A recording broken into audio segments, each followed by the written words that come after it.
Pemirsa, Presiden Joko Widodo hari ini memanggil pimpinan Badan Pemeriksa Keuangan BPK terkait polemik pembelian lahan rumah sakit Sumber Waras. Ya, pemanggilan ini diduga agar polemik tersebut segera selesai. Presiden memanggil pimpinan BPK pada pertemuan Kamis siang sebelum diperiksa oleh KPK. Gubernur DKI Jakarta Basuki Cahayapurnama menyebut audit yang dilakukan oleh BPK ngawur. Sebagaimana diketahui, kasus ini bermula dari sejumlah anggota DPRD DKI Jakarta yang melaporkan Ahok ke KPK terkait kasus rumah sakit Sumber Waras. Laporan tersebut merujuk pada paparan anggota BPK yang menemukan penyelewengan pembelian lahan untuk pembangunan rumah sakit itu seluas 3,7 hektar. BPK menemukan perbedaan nilai jual objek pajak NJOP pada lahan di sekitar Rumah Sakit Sumber Waras, yakni Jalan Tomang Raya, dengan lahan rumah sakit di Jalan Kiai Tapa. BPK menaksir kerugian negara mencapai 191 miliar rupiah. Dalam laporannya, BPK meminta Ahok untuk membatalkan pembelian.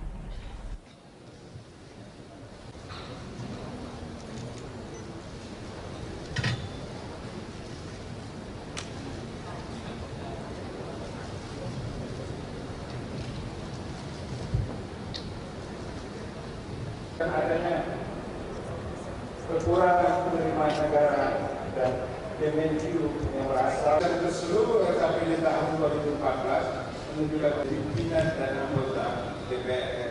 Sementara itu, Gubernur DKI Jakarta Basuki Cahayapurnama menyatakan saat pemeriksaan di KPK kemarin, 1 dari 4 orang penyidik KPK mengajukan pertanyaan-pertanyaan yang tidak tepat.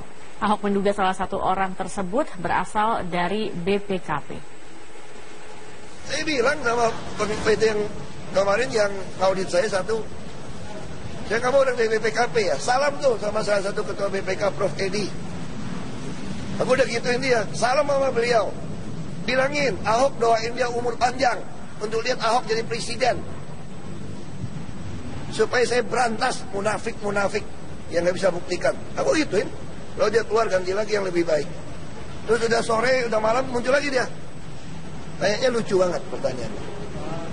Ini ya dicatat. Pertanyaan sederhana nih. Bukan bocorin BAP, dia tanya. Bapak pernah nggak kepikir, Bapak kan mau beli NJOP. Itu harga terendah urusan negara. Bapak berhak menetapkan NJOP. Kenapa Bapak tidak terlambat menetapkan NJOP? Supaya bisa beli yang barang murah. Bagus toh pertanyaan toh, udah malam ini. Terus saya jawabnya sederhana. Saya pertama nggak pernah kepikir masalah itu. Karena itu saya kejahatan. Karena tugas saya kan administrasi keadilan sosial loh. Itu kejahatan. Tapi nggak apa-apa. Sekarang kita asumsi aku turutin ide Anda ini. Saya juga belum pernah ngitung ya.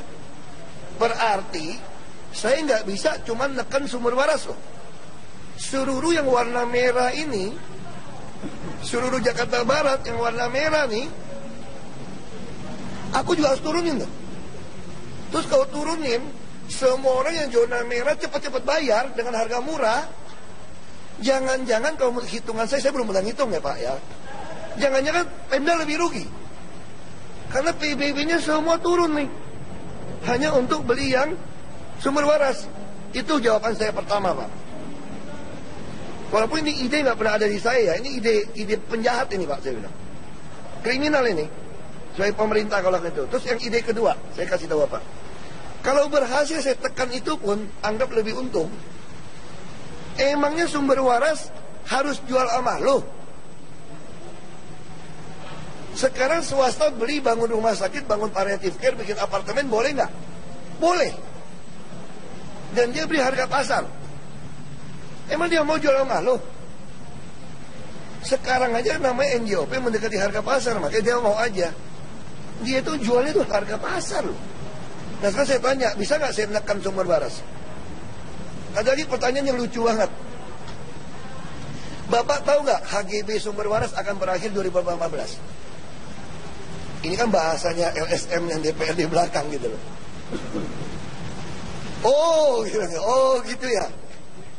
Kalau begitu Republik kita kaya raya Pak. Karena hampir semua pabrik, sertifikat apapun di Indonesia atas nama PT, termasuk sawit semua, tambang semua apapun, itu pakai HGB, HGU. Ada masa selesai. Kalau diterjemahkan selesai ini, kita ambil balik. Kaya kita, Pak. Kaya, Pak. Itu siapa yang ngajarin kayak gitu, Pak? Undang-undangnya, Pak. Bapak baca nggak? Aku gituin sama orangnya. Dia kayak orang BPKP. Aku bilang begitu, kemarin di KPK gitu. Ya 4 orang periksa. 3 sih enak aja, 1 keluar masuk. Saya kira orang BPKP, saya bilang. Kata bukan BPKP, saya bilang. Pemirsa, Gubernur DKI Jakarta Basuki Cahayapurnama diperiksa KPK sebagai saksi dalam kasus dugaan korupsi pembelian lahan rumah sakit Sumber Waras. Bagaimana hasil pemeriksaan hingga saat ini? Kita bergabung dengan Rifai Pamone langsung dari gedung KPK Jakarta. Rifai, bagaimana progres pemeriksaan Ahok di KPK saat ini?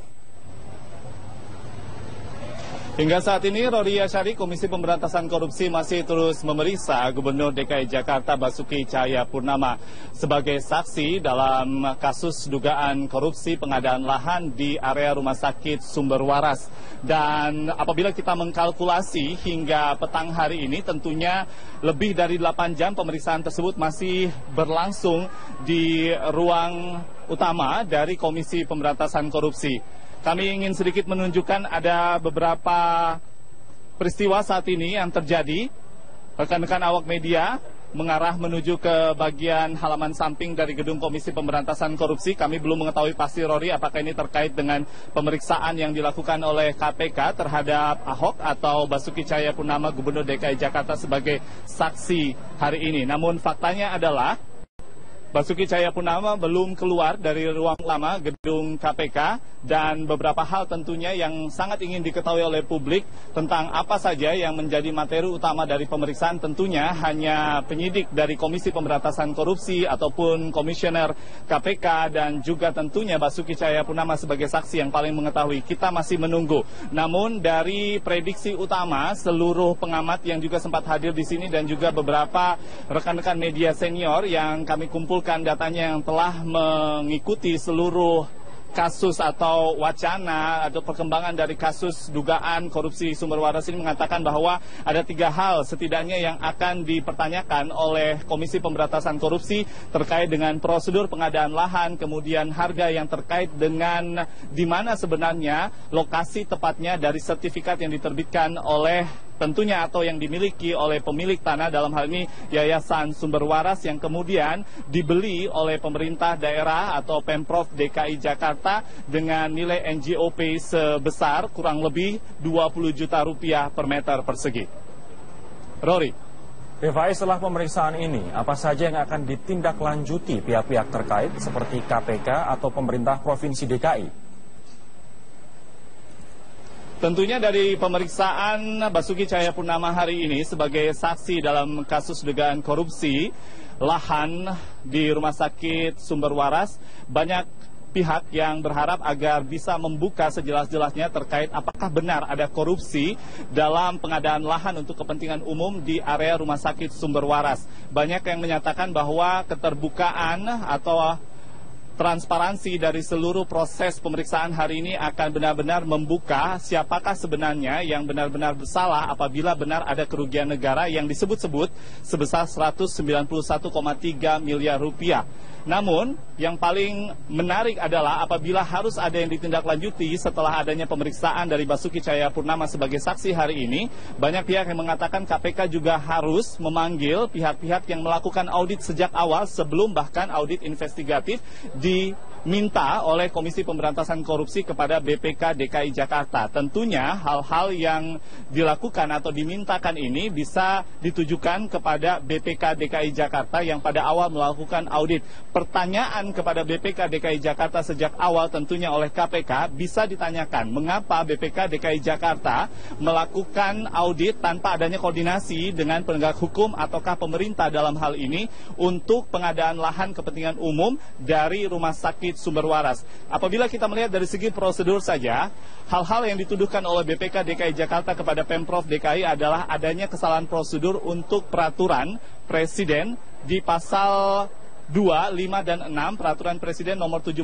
tahun 2012 yang mengatakan tanah seluas lebih dari 1 hektar harus dilakukan lelang dan juga sejumlah analisa terkait dampak lingkungan dan beberapa analisa lainnya. Namun sedianya BPK DKI Jakarta tidak melihat bahwa ada peraturan presiden yang terbaru yaitu nomor 40 tahun 2014 Rory yang mengamanatkan bahwa luasan lahan untuk pengadaan sebuah proyek kepentingan umum di bawah 5 hektar sedianya ini bisa diberlakukan untuk efektivitas dan efisiensi. Seluruh prosedurnya bisa dilakukan dengan persetujuan hanya oleh 2 pihak, yaitu yang memerlukan tanah, dalam hal ini Pemprov DKI dengan pemilik tanah, atau dalam hal ini adalah Rumah Sakit Sumber Waras atau Yayasan Sumber Waras. Oleh karena itu, ada beberapa hal yang dipertanyakan oleh BPK DKI Jakarta tentunya sudah bisa dijawab dengan adanya prosedur atau peraturan hukum melalui peraturan Presiden nomor 40 tahun 2014. Demikian sementara kami masih menunggu kehadiran dari Basuki Cahayapurnama atau Ahok usai pemeriksaan sebagai saksi dan kami akan terus mengupdate informasinya. Rory Asyari. Rifai Pamuni, terima kasih laporannya dari Gedung KPK di Jakarta.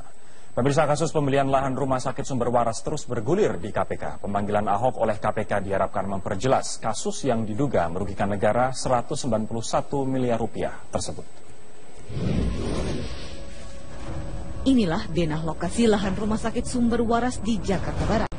Total lahan di rumah sakit luasnya mencapai 7 hektar. Dari luas itu sebanyak 3,7 hektar dibeli Pemprov DKI Jakarta. Rencananya, lahan seluas itu akan dipakai untuk membangun rumah sakit khusus kanker.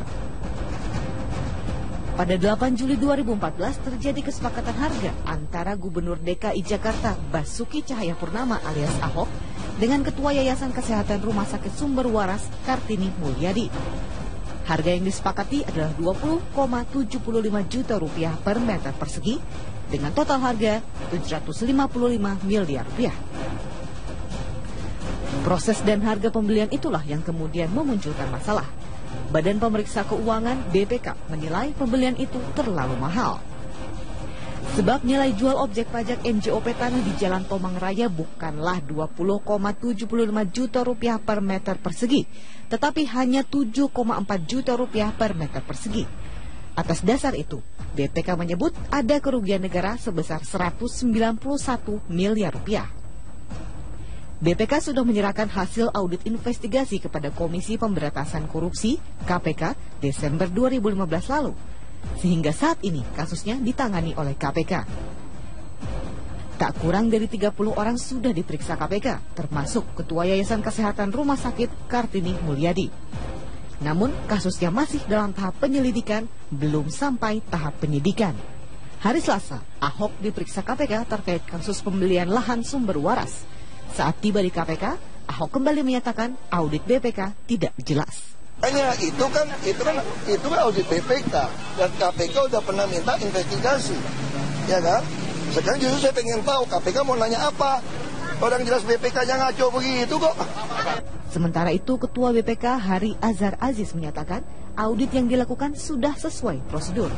Namun jika ada pihak yang keberatan, bisa menggugatnya. Silahkan saja kalau ada kekeliruan digugat saja di pengadilan laporan audit BPK. Lembaga Anti Korupsi ICW menilai audit BPK tidak cermat. ICW meyakini tidak ada unsur korupsi dalam kasus jual beli lahan Sumber Waras tersebut.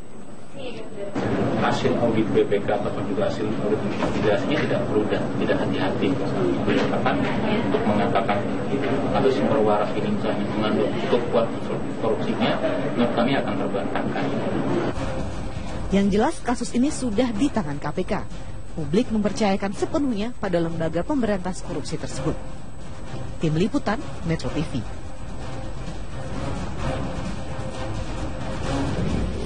Nah, kita juga bicara wacana soal pemilu kada. Kan Bapak kan mau ngajukan soal DPRD. Jadi kita cerita sebetulnya persoalannya bukan di DPRD yang pilih, Pak. Kita bisa tahu banyak soal itu. Saya kira ketua kita juga pernah ngalamin mau jadi gubernur Sumut. Dan sekarang Pak, saya harus membagikan kepada Bapak. Kebetulan saya tidak berani juga mengklaim paling pengalaman, tetapi kalau dari pengalaman saya, boleh dikatakan saya adalah orang paling pengalaman di Indonesia berpolitik pasca reformasi, Pak. Karena saya ikutin persis dari pengusaha sebelum reformasi. Saya diangkat anak dari bupati, saya ngerti bagaimana upeti, bagaimana DPRD harus kita jinakkan. Dulu berbeda, Pak. DPRD dulu takut pada partai, Pak.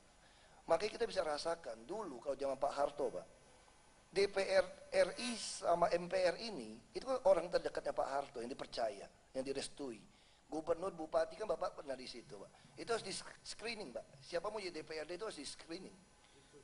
Litsus, dicoret, Pak. Tinggal dipanggil, Pak. Saya tahu persis, Pak. Bupati tinggal panggil, lu macam-macam, kamu masih mau jadi anggota DPRD nggak nih? Kalau Anda nggak mau, saya coret. Ganti siapapun kita bisa. Pemilihan pun kita atur, Pak. Begitu ada beda suara, recall. Kita bisa atur semua, Pak, itu, Pak. Kita tahu persis siapa, Pak. Nah, kan dulu nggak bahaya, karena kita masih ada Godfather, Pak Harto. Semua lihat beliau sudah takut, Pak. Tapi hari ini, Pak Harto sudah gitu banyak.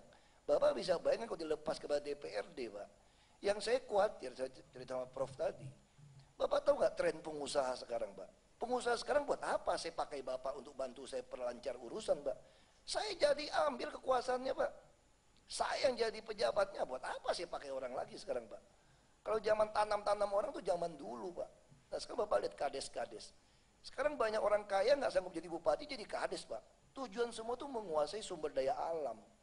Nanti saya usul, secara umum yang paling layak jadi pejabat itu adalah PNS. Pak Gamawan kan sendiri termasuk yang paling beruntung, karena masa begitu reformasi masih terlalu sedikit orang-orang yang SDM-nya dikit, Pak.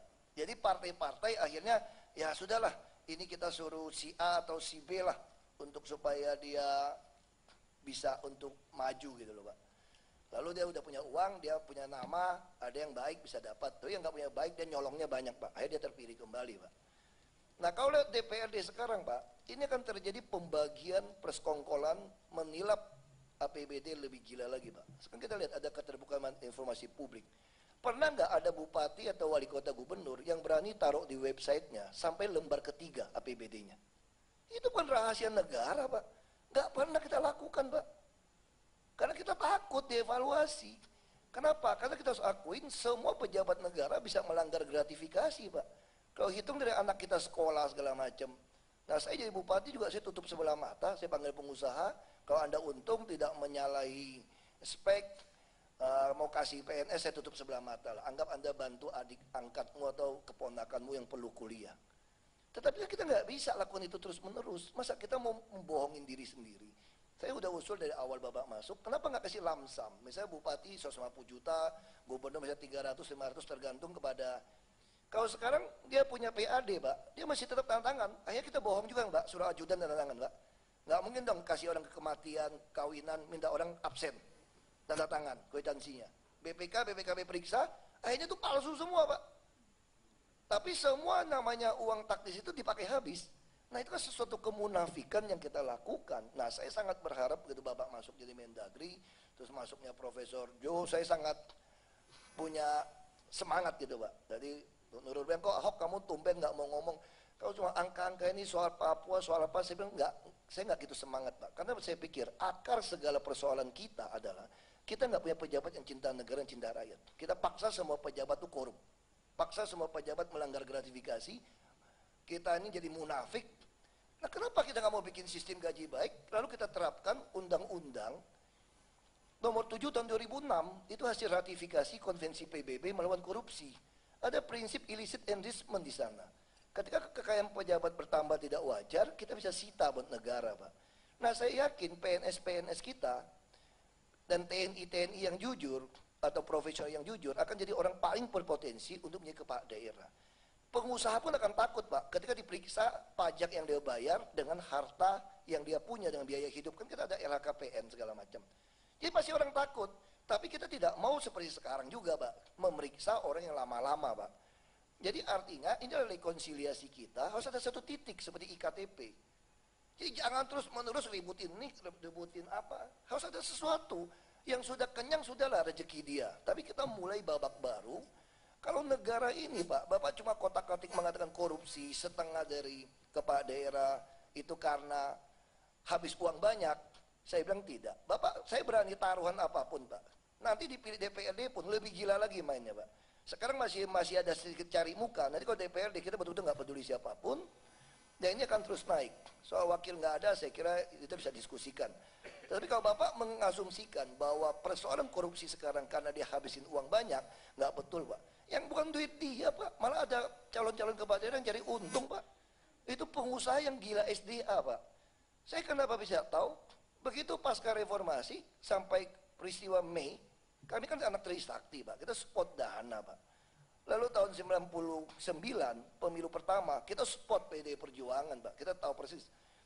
Lalu sampai 2003, saya ikut partai baru, Dr. Sarir. Saya ikut verifikasi, bagaimana oknum KPUD memeras partai baru. Kalau Anda, termasuk rakyat juga memeras, supaya Anda bisa lolos. Lalu 2004 saya ikut pemilu Pak. Bagaimana pemilu waktu itu masih, udah mulai orang-orang DPRD yang dulu ada yang mantan preman, udah bisa nyogok-menyogok, itu 2004, rakyat udah meres. Lalu 2005 saya ikut pemilu kada pertama kali, itu masih bagus Pak. Belum ada LSI yang mempermainkan. Belum ada survei-survei yang mempermainkan. Saya mungkin satu-satunya calon bupati yang tercatat di KPUD seluruh Indonesia tidak memanfaatkan satu pun jadwal kampanye. Dan tidak ada bagi baju kaos Pak. Itu saya lakukan Pak.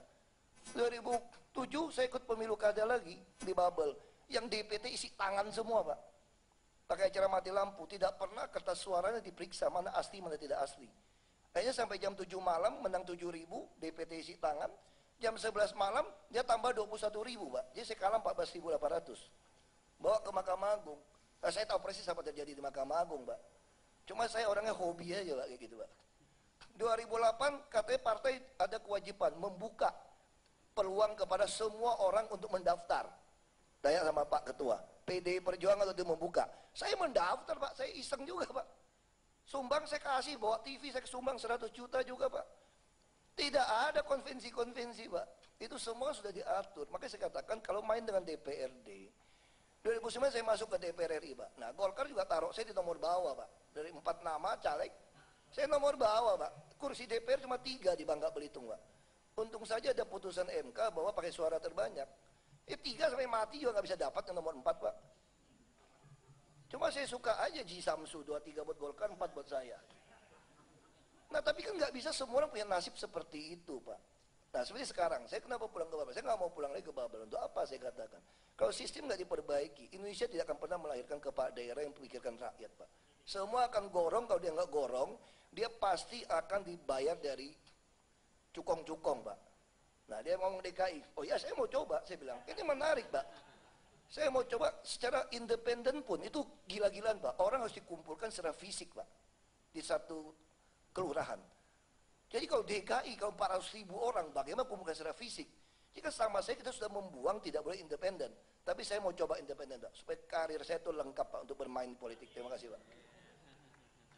Ya, sah beliau. Silakan Pak Mukawaman.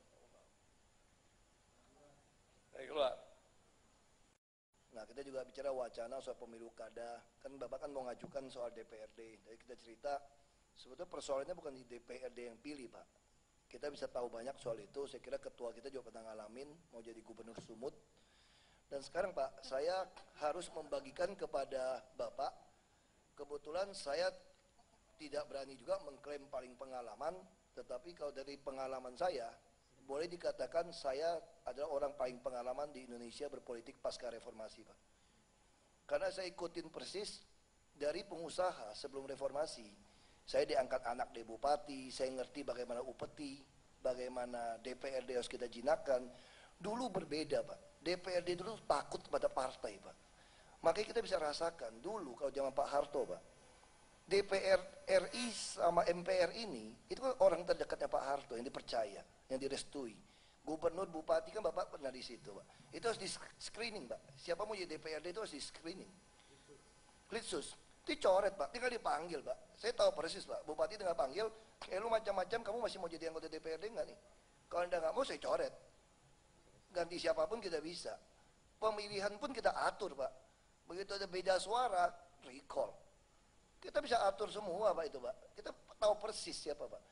Nah kan dulu nggak bahaya, karena kita masih ada Godfather Pak Harto. Semua lihat beliau sudah takut Pak. Tapi hari ini Pak Harto sudah gitu banyak. Bapak bisa bayangkan kalau dilepas kepada DPRD Pak. Yang saya khawatir, saya cerita sama Prof tadi. Bapak tahu nggak tren pengusaha sekarang Pak? Pengusaha sekarang buat apa saya pakai Bapak untuk bantu saya perlancar urusan Pak? Saya jadi ambil kekuasaannya Pak. Saya yang jadi pejabatnya, buat apa sih pakai orang lagi sekarang, Pak? Kalau zaman tanam-tanam orang tuh zaman dulu, Pak. Nah sekarang Bapak lihat kades-kades. Sekarang banyak orang kaya nggak sanggup jadi bupati, jadi kades, Pak. Tujuan semua tuh menguasai sumber daya alam. Nanti saya usul, secara umum yang paling layak jadi pejabat itu adalah PNS. Pak Gamawan kan sendiri termasuk yang paling beruntung, karena masa begitu reformasi, masih terlalu sedikit orang-orang yang SDM-nya dikit, Pak. Jadi partai-partai akhirnya ya sudahlah, ini kita suruh si A atau si B lah untuk supaya dia bisa untuk maju gitu loh, Pak. Lalu dia udah punya uang, dia punya nama, ada yang baik bisa dapat. Tapi yang nggak punya baik dia nyolongnya banyak, Pak. Akhirnya dia terpilih kembali, Pak. Nah kalau lihat DPRD sekarang, Pak, ini akan terjadi pembagian persekongkolan menilap APBD lebih gila lagi, Pak. Sekarang kita lihat ada keterbukaan informasi publik. Pernah nggak ada bupati atau wali kota gubernur yang berani taruh di websitenya sampai lembar ketiga APBD-nya? Itu kan rahasia negara, Pak. Nggak pernah kita lakukan, Pak. Karena kita takut dievaluasi. Kenapa? Karena kita harus akuin semua pejabat negara bisa melanggar gratifikasi, Pak. Kalau hitung dari anak kita sekolah segala macam. Nah saya jadi bupati juga saya tutup sebelah mata, saya panggil pengusaha. Kalau Anda untung tidak menyalahi spek, mau kasih PNS saya tutup sebelah mata lah. Anggap Anda bantu adik angkatmu atau keponakanmu yang perlu kuliah. Tetapi kita nggak bisa lakukan itu terus menerus. Masa kita mau membohongin diri sendiri? Saya udah usul dari awal Bapak masuk, kenapa nggak kasih lamsam? Misalnya bupati 150 juta, gubernur misalnya 300, 500 tergantung kepada. Kalau sekarang dia punya PAD, Pak, dia masih tetap tanda tangan. Akhirnya kita bohong juga, Pak, surat ajudan tanda tangan, Pak. Nggak mungkin dong kasih orang kematian, kawinan, minta orang absen. Tanda tangan, kwitansinya. BPKB periksa, akhirnya itu palsu semua, Pak. Tapi semua namanya uang taktis itu dipakai habis. Nah itu kan sesuatu kemunafikan yang kita lakukan. Nah saya sangat berharap begitu Bapak masuk jadi Mendagri, terus masuknya Profesor Jo, saya sangat punya semangat gitu, Pak. Jadi Nurul bilang, kok Ahok kamu tumben nggak mau ngomong. Kalau cuma angka-angka ini soal Papua, soal apa, saya bilang enggak, saya nggak gitu semangat, Pak. Karena saya pikir akar segala persoalan kita adalah kita nggak punya pejabat yang cinta negara, yang cinta rakyat. Kita paksa semua pejabat itu korup, paksa semua pejabat melanggar gratifikasi. Kita ini jadi munafik. Nah kenapa kita nggak mau bikin sistem gaji baik, lalu kita terapkan undang-undang nomor 7 tahun 2006, itu hasil ratifikasi konvensi PBB melawan korupsi. Ada prinsip illicit enrichment di sana. Ketika kekayaan pejabat bertambah tidak wajar, kita bisa sita buat negara, Pak. Nah saya yakin PNS-PNS kita dan TNI-TNI yang jujur atau profesional yang jujur akan jadi orang paling berpotensi untuk menjadi kepala daerah. Pengusaha pun akan takut, Pak, ketika diperiksa pajak yang dia bayar dengan harta yang dia punya dengan biaya hidup. Kan kita ada LHKPN segala macam. Jadi pasti orang takut. Tapi kita tidak mau seperti sekarang juga, Pak, memeriksa orang yang lama-lama, Pak. Jadi artinya ini adalah rekonsiliasi kita, harus ada satu titik seperti IKTP. Jadi jangan terus menerus ributin ini, ributin apa. Harus ada sesuatu yang sudah kenyang, sudahlah rezeki dia. Tapi kita mulai babak baru. Kalau negara ini, Pak, Bapak cuma kotak-katik mengatakan korupsi setengah dari kepala daerah itu karena habis uang banyak. Saya bilang tidak. Bapak, saya berani taruhan apapun, Pak. Nanti dipilih DPRD pun lebih gila lagi mainnya, Pak. Sekarang masih ada sedikit cari muka. Nanti kalau DPRD kita betul-betul nggak peduli siapapun, dan ini akan terus naik. Soal wakil nggak ada, saya kira kita bisa diskusikan. Tapi kalau Bapak mengasumsikan bahwa persoalan korupsi sekarang karena dia habisin uang banyak, nggak betul, Pak. Yang bukan duit dia, Pak. Malah ada calon-calon kepala daerah yang cari untung, Pak. Itu pengusaha yang gila SDA, Pak. Saya kenapa bisa tahu? Begitu pasca reformasi sampai peristiwa Mei, kami kan anak Trisakti, Pak. Kita spot dana, Pak. Lalu tahun 99, pemilu pertama, kita spot PDI Perjuangan, Pak. Kita tahu persis. Lalu sampai 2003, saya ikut partai baru, Dr. Sarir. Saya ikut verifikasi. Bagaimana oknum KPUD memeras partai baru. Kalau Anda, termasuk rakyat juga memeras supaya Anda bisa lolos. Lalu 2004 saya ikut pemilu, Pak. Bagaimana pemilu waktu itu masih udah mulai orang-orang DPRD yang dulu ada yang mantan preman udah bisa nyogok-menyogok, itu 2004. Rakyat udah meres. Lalu 2005 saya ikut pemilu kada pertama kali, itu masih bagus, Pak. Belum ada LSI yang mempermainkan. Belum ada survei-survei yang mempermainkan.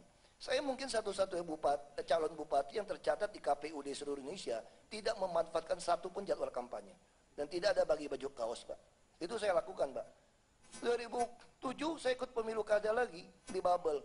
Yang DPT isi tangan semua, Pak. Pakai cara mati lampu. Tidak pernah kertas suaranya diperiksa mana asli, mana tidak asli. Akhirnya sampai jam 7 malam menang 7.000, DPT isi tangan.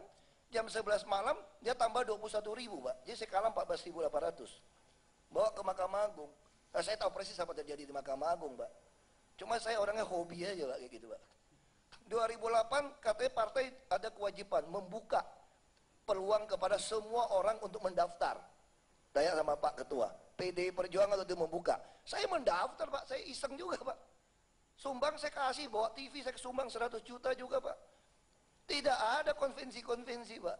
Itu semua sudah diatur. Makanya saya katakan kalau main dengan DPRD, 2009 saya masuk ke DPR RI, Pak. Nah, Golkar juga taruh saya di nomor bawah, Pak. Dari 4 nama caleg, saya nomor bawah, Pak. Kursi DPR cuma 3 di Bangka Belitung, Pak. Untung saja ada putusan MK bahwa pakai suara terbanyak. 3 sampai mati juga nggak bisa dapat yang nomor 4, Pak. Cuma saya suka aja Ji Samsu, 23 buat Golkar, 4 buat saya. Nah, tapi kan nggak bisa semua orang punya nasib seperti itu, Pak. Nah, seperti sekarang, saya kenapa pulang ke Babel? Saya nggak mau pulang lagi ke Babel. Untuk apa saya katakan? Kalau sistem nggak diperbaiki, Indonesia tidak akan pernah melahirkan kepala daerah yang memikirkan rakyat, Pak. Semua akan gorong, kalau dia nggak gorong, dia pasti akan dibayar dari cukong-cukong, Pak. Nah, dia ngomong DKI. Oh ya, saya mau coba, saya bilang. Ini menarik, Pak. Saya mau coba secara independen pun, itu gila-gilaan, Pak. Orang harus dikumpulkan secara fisik, Pak. Di satu kelurahan. Jadi kalau DKI, kalau 400.000 orang, bagaimana kumpulkan secara fisik? Jika sama saya, kita sudah membuang, tidak boleh independen. Tapi saya mau coba independen, Pak. Supaya karir saya itu lengkap, Pak, untuk bermain politik. Terima kasih, Pak. Ya, sah beliau. Silakan Pak Mukowaman. Keluar.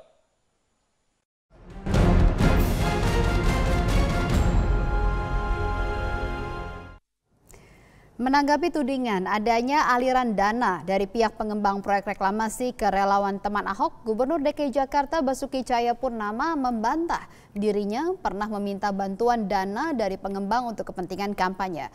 Basuki atau Ahok hanya meminta agar para pengembang untuk bekerja dengan baik dan tidak menyalahi aturan hukum yang ada. Gubernur DKI Jakarta Basuki Cahayapurnama menegaskan dirinya tidak pernah meminta uang dari para pengembang untuk keperluan kampanye jelang Pilgub DKI 2017 mendatang. Pernyataan ini juga menjadi bantahan atas tudingan adanya aliran dana dari pengembang proyek reklamasi sebesar 30 miliar kepada relawan teman Ahok.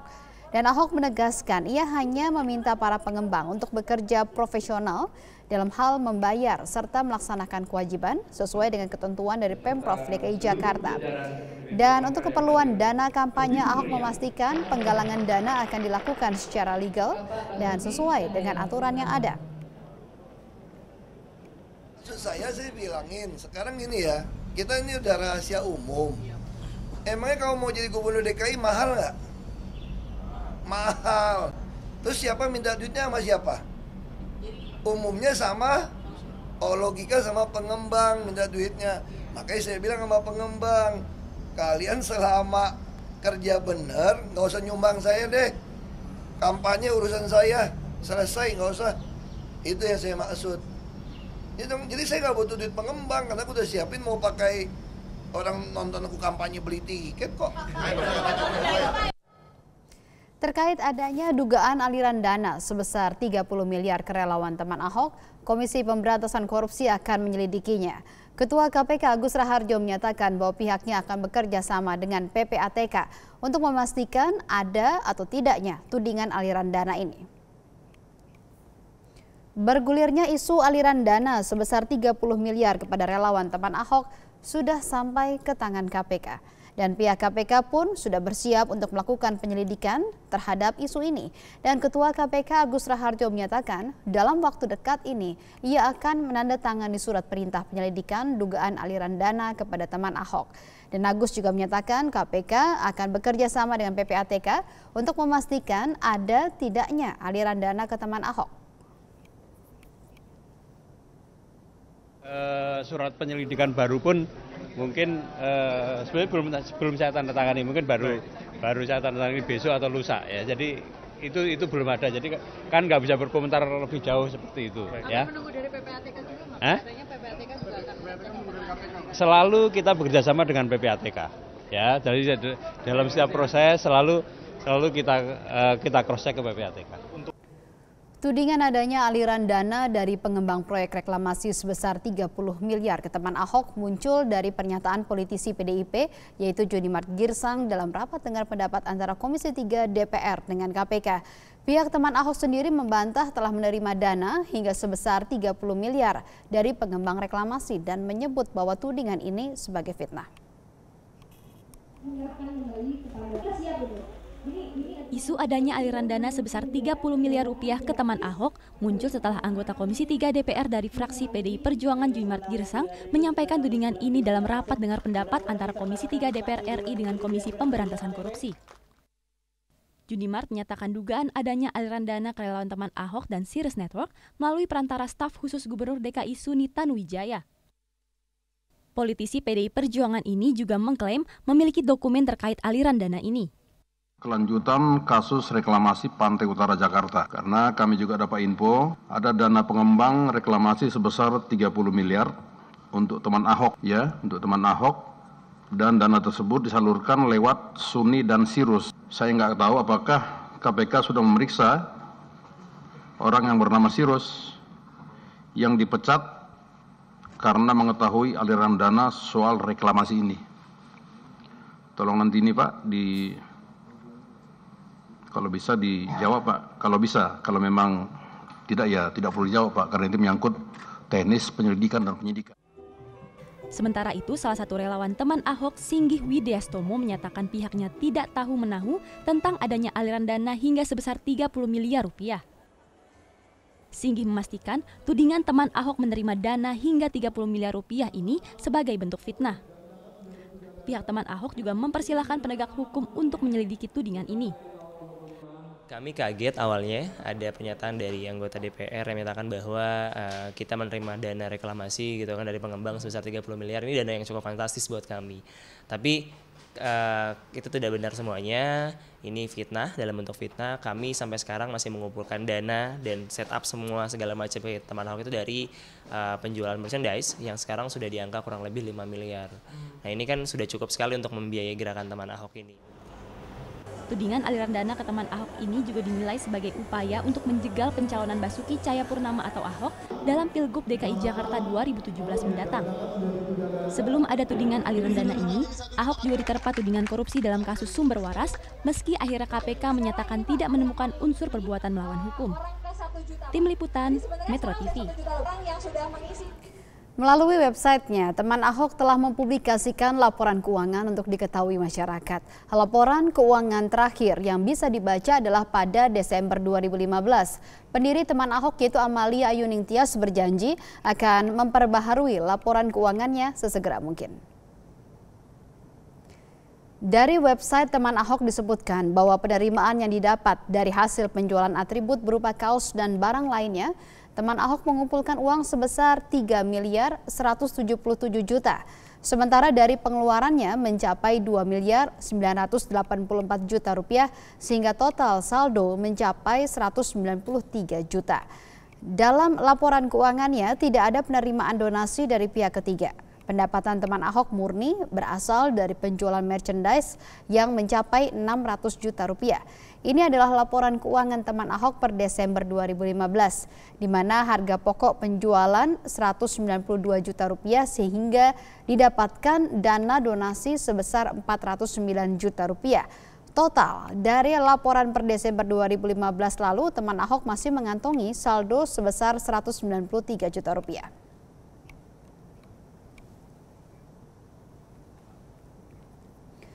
Sementara itu, Suni Tanuwijaya membantah adanya dana pengembang reklamasi yang digunakan untuk teman Ahok sebesar 30 miliar. Dan informasi tersebut menurutnya tidak berdasar. Suni mempersilahkan KPK untuk menyelidiki jika memang ada dana pengembang yang diparkir ke teman Ahok. Usai diperiksa oleh KPK sebagai saksi dalam kasus skandal suap reklamasi Teluk Jakarta, Suni Tanuwijaya enggan memberikan komentar panjang lebar terkait berita tentang adanya aliran dana pengembang yang masuk ke kas teman Ahok. Suni Tanuwijaya merupakan staf khusus Gubernur DKI Jakarta Basuki Cahayapurnama, di mana Suni diberitakan sebagai perantara antara pengembang reklamasi kepada teman Ahok. Uang itu juga dialirkan melalui lembaga survei Cyrus Network. Pemberitaan ini mengemuka setelah anggota DPR Junimart Girsang mempertanyakan penyelidikan KPK terkait dengan misteri dana 30 miliar rupiah yang disebut-sebut menyasar ke teman Ahok. Suni membantah semua pemberitaan tersebut dan meminta KPK untuk menyelidikinya jika memang diperlukan. Memberikan 30 miliar itu kepada teman Ahok ya? Nggak tahu Pak, kita nggak tahu. Nggak ada. Benar itu? Benar? Nggak ada. Kasih ya.